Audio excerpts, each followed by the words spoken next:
আমরা সিএ এর আওতায় যারা পড়েননি সেই ধরনের অনুপ্রবেশকারী তাদেরকে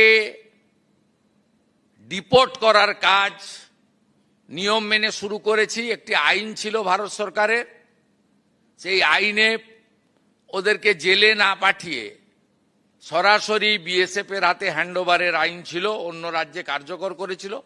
এখানে এদেরকে জামাই আদর করে জেলে পাঠানো হতো।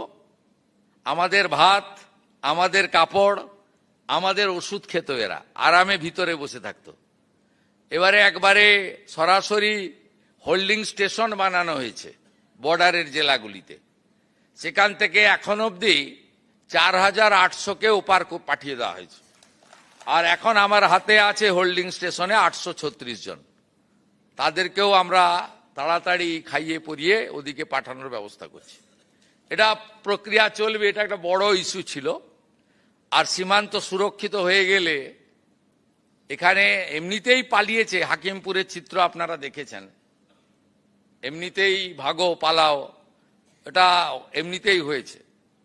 এটা অগ্রাধিকার, নইলে দেশ সুরক্ষিত থাকতো না। বাংলা তো অনেক আগেই ডেমোগ্রাফি চেঞ্জ হয়ে গেছে, আপনারা সবাই জানেন। তৃতীয় হচ্ছে, সেন্সাসের কাজ আটকে রেখেছিল আগের সরকার। আমরা সেন্সাসের কাজ শুরু করেছি, জনগণনা। আগামী 1 আগস্ট থেকে 15 আগস্ট বাড়িগুলোতে সার্ভে হবে, কত বাড়ি।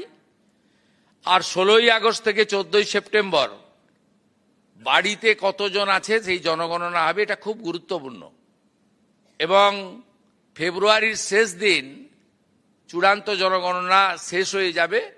এর ভিত্তিতেই কিন্তু আগামী দিনে ডিলিমিটেশনও হবে।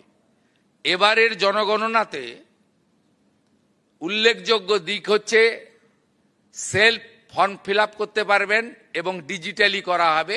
এটা নরেন্দ্র মোদীজির উদ্যোগে ভারত সরকার করেছেন।